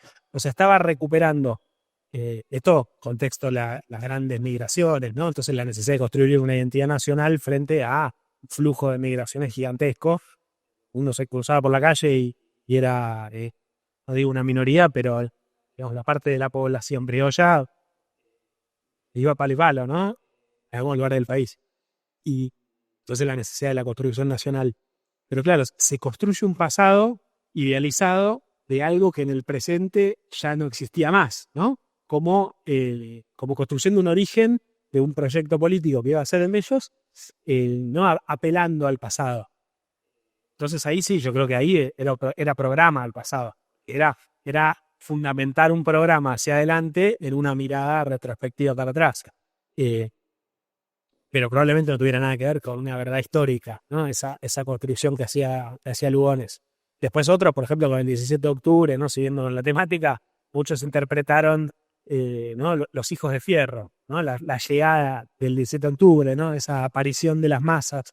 Al final eran la clase trabajadora criolla que había sido acallada justamente en esa época, ¿no? Perseguida, los gauchos perseguidos, bueno, sus descendientes habían retomado la Plaza de Mayo, el centro del poder político en la Argentina, y habían dado lugar al peronismo. Pero claro, esa lectura también la hacen intelectuales a posteriori de lo que pasó para darle un sentido, que era un sentido que servía para la construcción, ¿no? del peronismo en ese momento, y apelaban al pasado para darle si quieren, yo ahí le veo también un sentido programático a la construcción de esa narrativa. Creo que lo de Cook iba más por el lado, ¿no? De decir, el programa tiene que ser diferente al programa, no se puede calcar o repasar la historia igual que pasó en otro momento. No vamos a hacer el Cordobazo en el 2027, vamos a hacer otra cosa, si sale, pero no va a ser un calco, no va a ser el 2001, no sé, la prensa del 17 de octubre, probablemente sea algo nuevo lo que venga. Y en ese sentido no quedarse atrapados al pasado como programa. Pero sí, yo pienso, por lo menos seguro hay igual yo también soy muy fanático yo como que sigo en el siglo XX, ¿no? Trato de hacerme el boludo de que ya pasaron 24 años, pero bueno, en eso yo creo que hay y si uno mira hoy, no sé, las narrativas de la derecha extremas, todas buscan el pasado, ¿no? Make America Great Again, ¿no? El famoso de Trump. Y que ahora el otro medio de Milei también está en esa, es recuperar un pasado idealizado que probablemente nunca existió, pero que sirve como... Yo me peleo mucho hay algunos compañeros que, sobre todo más el palo más de la izquierda, ¿no? Que piensan que lo nuestro es el futuro. Entonces lo que tenemos que hacer es imaginarnos otro futuro, dejar atrás el pasado, ¿no? Y el cambio está en que... Y por ahí nuestro déficit es que dejamos de imaginar un futuro diferente. Y para mí, yo soy todo lo contrario, ¿no? Yo pienso que en el pasado, no es que uno va a volver al pasado, y en eso está bueno lo de PUP, no es que uno va a recuperar un programa que ya se aplicó, pero uno a través de la apelación a algo perdido puede construir potencia para transformar el presente. Y creo que la derecha lo está usando muy bien, pero creo que nosotros, por lo menos yo me identifico con algo así también, ¿no? Con una mirada porque los cambios, en mi opinión, son más para recuperar lo que nos arrebataron que para crear algo nuevo que no se sabe bien qué es. Entonces, se abusaron de nosotros, nos sacaron nuestro derecho, nos sacaron algo y tenemos que recuperarlo. Entonces, imaginamos un momento perdido donde teníamos eso. ¿Nosotros qué imaginamos? La Argentina industrial, la Argentina que crecía, que tenía pleno empleo, que con el trabajo se progresaba, todas esas cosas que nos imaginamos de esa época es lo que perdimos, que alguien nos sacó, la dictadura, los gobiernos que vengan después, lo que quieran, ¿no? La explicación que quieran. Ahora tenemos que recuperar eso, no es que vamos a volver al 45, vamos a crear algo nuevo, pero lo hacemos en nombre de recuperar eso perdido. Yo creo que tiene una potencia política muy grande recuperar lo perdido y es una operación sobre el pasado. Y en cambio pienso que tiene mucha menos potencia ir por algo que no se sabe qué es, ¿no? Imaginar una utopía y tratar de llegar a la utopía en sí mismo. Yo creo que la utopía suele ser más un recuperarlo, imaginar en el pasado y eso te tira para adelante. Pero bueno, eso es más como bien personal. Y yo estoy de acuerdo, lo único que diría es, por lo menos la enunciación del peronismo hasta ahora, sigue siendo los derechos de trabajo.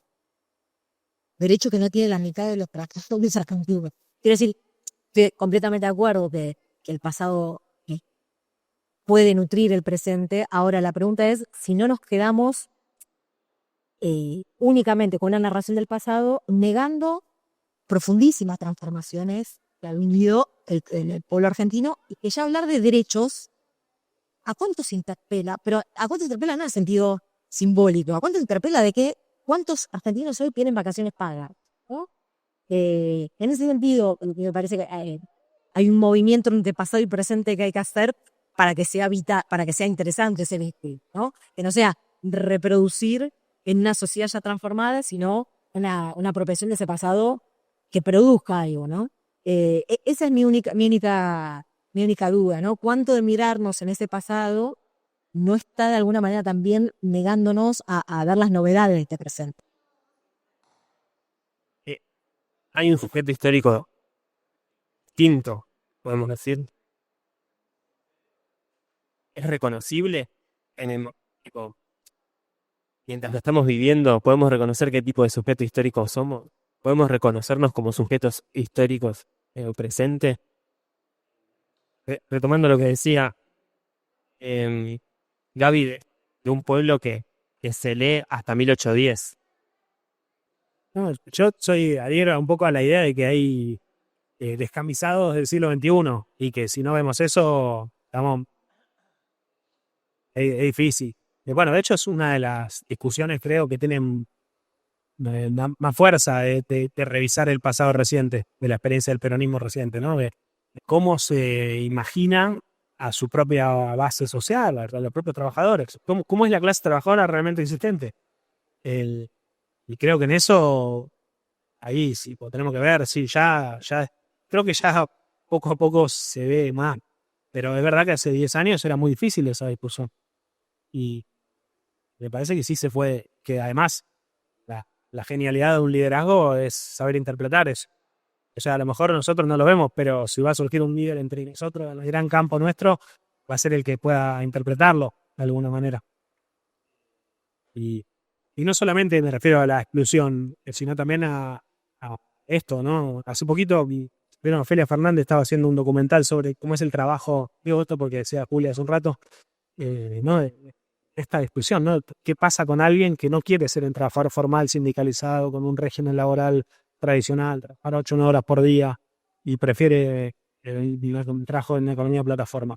¿Qué pasa con esa persona que por ahí no está en la pobreza o está al borde, pero siente que es más feliz de esa manera? ¿Cómo le discutimos a esa persona? Hay una entrevista muy buena en el Futurock con Julián Mondolini, donde ellos entrevistan a un pibe que estaba organizando un trabajador de Rappi en Mendoza, o de Rappi, no me acuerdo de qué aplicación. Y ella le trata de convencer de que lo que está haciendo es sindicalizando a sus compañeros. Y el pibe dice, no, yo creo que sindicato, no. Dice, pero vos estás haciendo sindicalismo. Y claro, el pibe no le entra a esa. Pero estaba activando por sus condiciones de trabajo, no es que no. Pero como que le queríamos tirar por encima el marco teórico de la ley de contrato de trabajo y la ley de asociación profesional. Y no, eso no es lo que estamos haciendo. O sea, hay algo ahí que ya es muy visible, muy visible. Hay algo que nos está pasando que a mí me gusta mucho el discurso que da Perón cuando presenta el segundo plan quinquenal. Dice algo así como, el primer plan quinquenal funcionó, pero no del todo bien, porque no conocíamos del todo la realidad donde lo estábamos aplicando. Ahora, 6 años después, bueno, estamos en condiciones de... Esta idea de que para poder hacer política es necesario conocer la realidad sobre la que se quiere intervenir.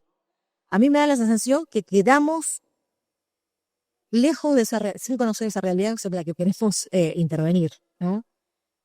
Por eso la Ofelia me parece recontra interesante, ¿no? Por lo menos saber cuál es el mapa laboral hoy. O sea, ni siquiera eso fue. La IFE, cuando se lanzó la IFE, que se pensaba en otras 4 millones, sacaron 9. O sea, un desconocimiento, ya si quiere, sacándolo de la ideología política, un desconocimiento del estado de su propia población, que es una ceguera imposible, ¿no? O sea, me hace acordar a José Luis Romero, tiene un libro de las ideas políticas en Argentina, habla del régimen conservador de 1880, cuando ya en comienza el siglo XX, quería gobernar una sociedad totalmente transformada por las migraciones como un estado previo, ¿no? Un estado que se había pensado para 1880, que quería aplicar políticas para una sociedad completamente transformada. Él habla de un desacople entre el Estado de la política y la sociedad completamente transformada.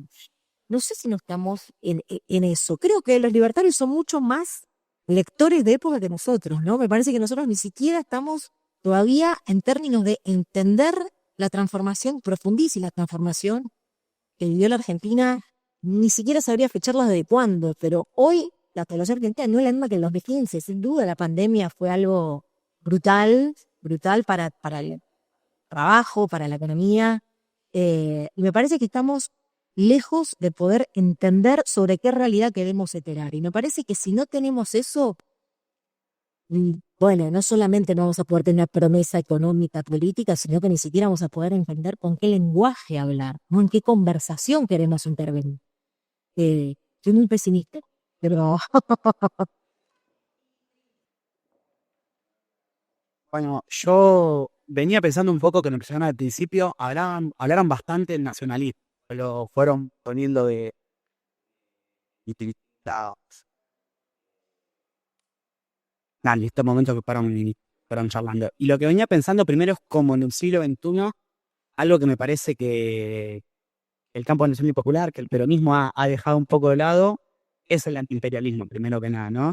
Cómo en este contexto podemos volver a adquirir antiimperialismo, entendiéndolo, primero también, si no comprendemos el contexto que estamos, porque lo que es imposible de comprender, por lo menos encontrar un enemigo, ¿no? Y encontrar un otro del cual nos paramos de otra perspectiva, viendo que además son las raíces históricas, no solamente del peronismo, sino de la Argentina, de la resistencia a la fundación inglesa, la batalla vuelta obligado hace 2 días, y ni yanquis ni marxistas, peronistas. Entonces, ¿cómo lo trasladamos al siglo XXI? En un contexto también donde tampoco termina de quedar claro cuáles son los imperios hoy, ¿no? Un contexto desde globalización hasta donde dejan de ser países para ser empresas, etc. Bueno, ¿cómo nos posicionamos contra eso para crear algo nuevo después? ¿Qué ocurre hoy con el nacionalismo en disputa, ¿no? Donde de golpe salen a la vicepresidenta a robarnos un montón, creo que va de la mano con lo que venía diciendo Luca hoy de los gustos y demás. ¿Cómo se discute eso? Hay que discutirlo. Torna lo que vengo diciendo, como lo echamos hoy para construir una alternativa. No para construir una alternativa para ganar, sino para algo que verdaderamente nos integre y creo nos diferencie de ellos, que son claramente el enemigo. ¿Qué hacemos? Esa es la pregunta. Yo soy una cosa, no sé, hay una parte de la pregunta que no sabría muy bien qué decir, pero sí pienso que ellos, no. Villarruel muy claramente, pero también otros nos disputan un poco el sentido nacional y nosotros tenemos que defenderlo. Digamos, tenemos que dar una pelea para asociar el sentido nacional con el campo político nuestro. Uno no sabe muy bien cuál es el futuro político de Villarruel hoy por hoy, pero es muy evidente que hay ahí una sistemática intento de apropiación de algunas causas nacionales por parte de ella. Yo no tengo ninguna simpatía ni expectativa con esa discusión, ¿no? De si Villarruel es peronista, no, bueno, todo eso no te hace medio de cuarta, pero sí veo que hay una operación narrativa en el nacionalismo y que ella trabaja para asociarse al nacionalismo a ella, y creo que hay un sentido nacional en muchos pibes libertarios también. Entonces creo que nosotros tenemos que dar una pelea para actualizar la cuestión nacional en el planteo nuestro. Después no sé, lo del imperialismo me parece más complejo. La verdad, en mi opinión, en la experiencia del kirchnerismo está asociada a un sentido imperialista con matices, pero está asociada. Creo que quedó bastante, ¿no? Están los hitos, ¿no? El no al ALCA, algún otro, sí, muy emblemático, pero lo que pasa es que, no sé, es un tema muy complejo y no lo domino, pero mi sensación es que hoy por hoy hay una discusión fuerte en el imperio, ¿no? En Estados Unidos y a nivel occidental y en el mundo. Entonces, yo lo que veo es que a nosotros lo que aparece es la discusión de, bueno, si Trump tiene algo también de peronista, si estamos en contra o no en contra, ¿qué hacemos con todo eso? Y me parece que estamos atrapados como en otro campo de discusiones. Pero sé, no veo amenazado o en discusión un perfil más antiimperialista de parte del campo nuestro.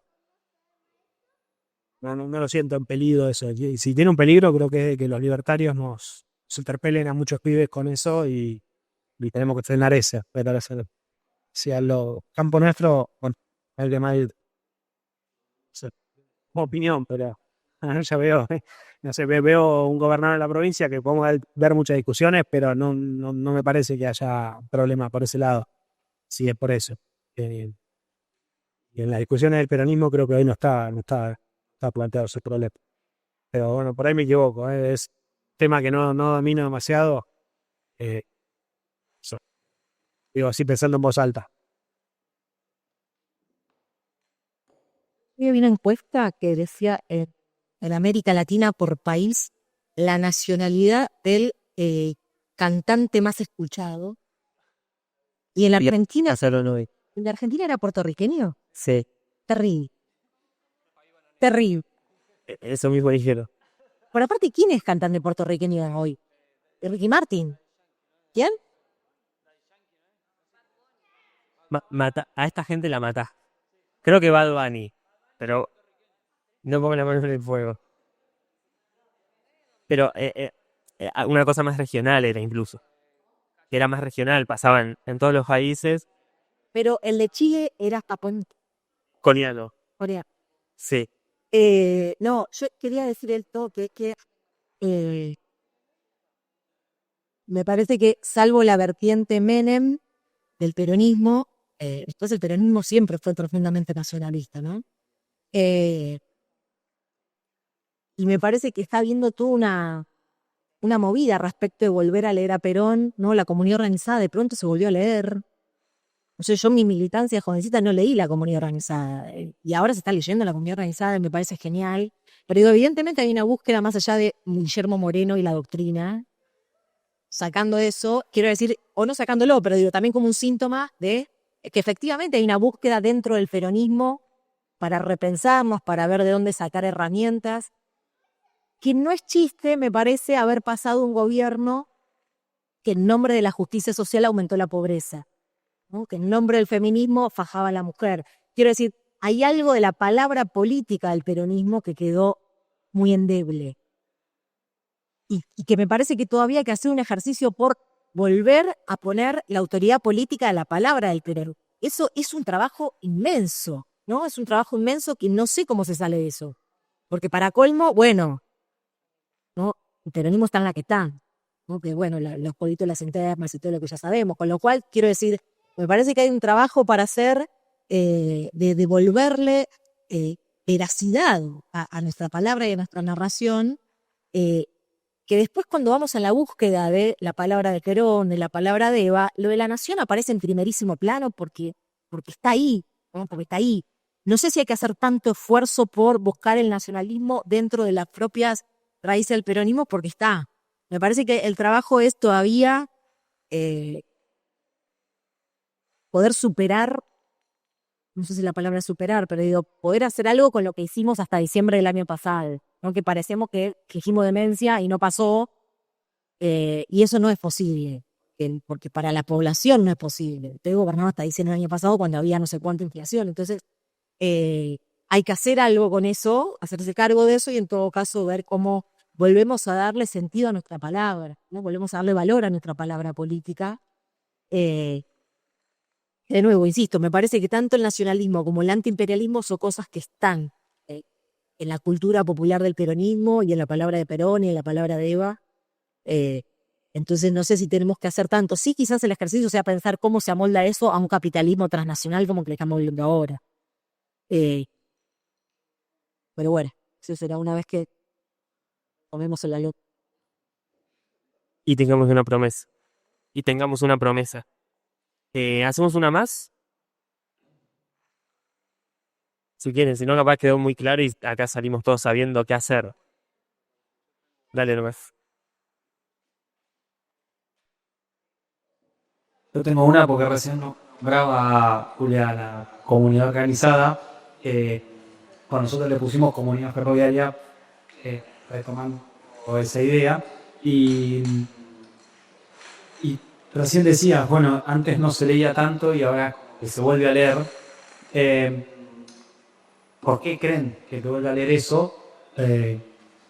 Nosotros lo vemos como la base filosófica del peronismo, por lo cual, ¿por qué creen que un texto como ese, pregunta, ¿por qué creen que un texto como ese toma el nivel de relevancia que toma hoy y la importancia también para poder pasar ideas? Yo creo que es por la crisis en la que estamos. La verdad creo que es por eso. Buscamos referencias que vayan más allá del proceso político que todos protagonizamos, y la referencia ineludible para nosotros está al Perón, creo.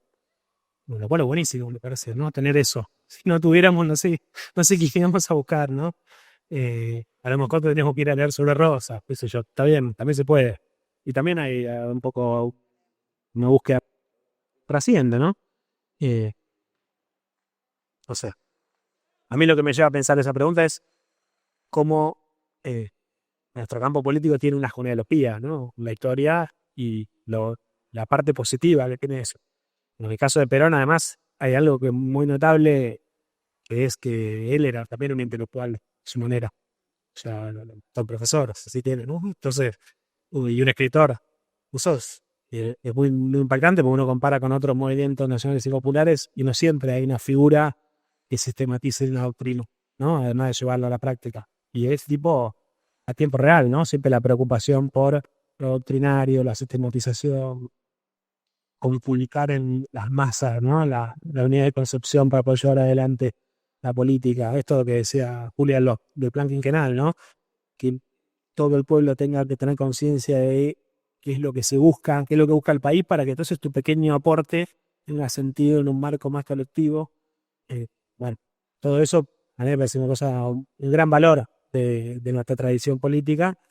Lógico que si se hace para volver a la ortodoxia, ahí entra otra vez lo de cupo, ¿no? Creo que encontremos la respuesta a nuestros problemas políticos y las opciones que tomó Perón frente a determinadas circunstancias de ese momento, pero sí en la mirada, en la doctrina, en el valor, y eso recuperarlo para actualizarlo hoy, ahí sí. Él mismo lo dice, ¿no? Si uno agarra conducción política, es muy claro que la doctrina se tiene una parte más atemporal y después las condiciones concretas y la necesidad de estar actualizada. Pues yo pienso que en momento de crisis está bueno y pienso que volvemos por eso, porque estamos buscando caminos y ojalá que se encuentren, ¿no? Totalmente de acuerdo con lo de la crisis. Diría solamente dos cosas. Una, maravillarnos. O sea, yo necesito maravillarme porque textos que fueron escritos o concedidos en 1941 en el caso de la comunidad organizada, en 1951 en la Vacaciones Libre, que es un grandísimo libro, sigan teniendo sentido hoy, ¿no? Y que no sean leídos en clave historiador que va a leer su fuente de trabajo, sino que sean libros políticamente potentes hoy, ¿no? Me parece que es una potencia del peronismo que no sé cuántos otros procesos nacionales y populares tienen, ¿no? Eso es realmente muy, muy llamativo. Y después, por otro lado, sumado a lo de la crisis que señalaba Ulises, para quienes, acá hay mucha gente muy joven, pero para quienes tenemos más años y transitamos el kirchnerismo con adhesión, con militancia, con entrega, eso, ¿no? Durante los años del kirchnerismo no leímos la. Me parece que eso tiene que ver con que el presente era tan potente, lo que estábamos haciendo, lo que estábamos viviendo, y capaz que la comunidad organizada no hacía falta, no hacía falta buscar respuestas en la comunidad organizada porque las respuestas estaban en lo que estábamos haciendo en tiempo presente. En Néstor y en Cristina, en el conflicto por la 125, digo, era como algo tan agitado y arduo, el presente mandaba, ¿no? De nuevo con ese vínculo tan complejo siempre entre presente y pasado. Hay algo de la crisis del peronismo, hay algo de nuestro vínculo con el kirchnerismo también, de plena plenitud, en esos años que lo vimos con tanta plenitud, con tanta entrega. Y bueno, de nuevo, con la experiencia porque durante el macrismo también lo seguimos viviendo, perdón, estoy hablando muy en términos personales, pero capaz hace sentido. Me parece que también el gobierno, la experiencia última, ¿no? Nos generó como una cierta distancia, ¿no? En términos de no nos sentimos identificados ya con Cristina, sino, bueno, empezar a generar discusiones hacia adentro también. Y en ese generar discusiones también, bueno, entender que el kirchnerismo forma parte, ¿no? No porque no lo hayamos entendido antes, que el kirchnerismo era peronismo, pero bueno, quizás ahí sí buscar respuestas ya no en este presente, sino buscar respuestas a eso que estaba pasando en otras palabras, en otras narraciones del peronismo. No quiero decir eso, ¿no? Porque me parece que efectivamente, sin uno sacar los pies del plato, sin uno decir, no, esto, el kirchnerismo no es la que va, sin embargo, sí posicionarse de otra manera dentro del plato, ¿no? Sí, a mí me pasó algo, capaz que a usted también. Cuando fueron los 50 años de la muerte de Perón, hace poquito, en julio, Pedro Roosevelt le hizo una entrevista a Cristina sobre Perón. Sí, bueno, me pareció algo interesante, digo, de que no es que Cristina, y sobre todo en los años de gobierno, no era un tema, ¿no? Sí, bueno, a ver qué va a decir Cristina sobre Perón. Y el resultado, no sé, mi sensación fue que también el propio Pedro Roosevelt, no sé, que no era pasado, pero para mí la sensación era como que, bueno, pero como que Cristina no decía nada de lo que esperábamos escuchar, que era ir a buscar otra experiencia previa, ¿no? Como que otra vez era siempre rondar los temas que habitualmente ella siempre trabaja. Y como que uno iba con la expectativa de ver algo más, ¿no? De alguna referencia que trascendiera la propia acción. Que bueno, está bien, eso a lo mejor es injusto, pero ser un político, no sé, después puede haber muchas discusiones, no digo si está bien, está mal, pero a mí me pasó eso, y creo que a muchos, ¿no? De sentir, bueno, a lo mejor falta algo más de reflexión sobre esto, o estamos todos buscando esto, no termina de sintonizar eso con el registro habitual, ¿no? de la palabra política de ella respecto de ese tema. No sé, Julia me asiente, me quedo tranquilo. Pero para mí fue algo así, como que se quedaba corta. Bueno, pero bueno, está bien, pero ¿y qué pensás de la comunidad organizada? No sé, decía algo, no sé, lo que te parezca. No, era otra vez, ¿no? Los temas que ya le escuchamos muchas veces a ellos. Parece que también, de nuevo, ¿no? Porque nosotros venimos con la experiencia del kirchnerismo encima, y de nuevo, acá hay mucha gente muy joven, yo que tienen 20 años, quizás conocieron al peronismo por el kirchnerismo, pero no el peronismo. Quizás esta vuelta a leer a Perón y a leer a Eva tenga que ver con que, bueno, no conocer al peronismo a través de Cristina, sino ser a Perón. Digo, quizás es una lectura de las nuevas generaciones esta que está pasando, ojalá que. Bueno, nosotros tenemos más años, el kirchnerismo nos llegó ya con habiendo militado, habiendo leído cosas. Los pibes que se incorporan a la política durante el kirchnerismo, me parece que, bueno, está bueno como esta vuelta a entender que hay una historia más allá. Y el libro de Pablo Medina, volviendo a Roland, también yo creo que hay algo de eso, ¿no? Es un acercamiento a Perón que no fue el de la lectura de la Juventud Maravillosa de los 70, ¿no? Decepcionada con Perón. Entonces hay algo ahí de que probablemente acá lo hayan leído varios. A mí me impactó mucho, no sé si habrá sido así, pero la conversación contada, las palabras que le dijo como si fuera pasado hace 3 días, ¿no?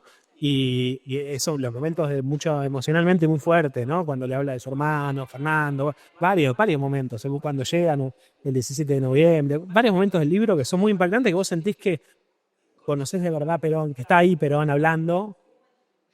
Sí, el título está buenísimo. Pero por ahí hay algo de eso también, ¿no? De acceder a un peronismo que no fue contado por las voces oficiales durante todos estos años. Bien, si les parece, estaría haciendo un cierre y retomando, se me ocurrió cuando dijiste esto del pesimismo.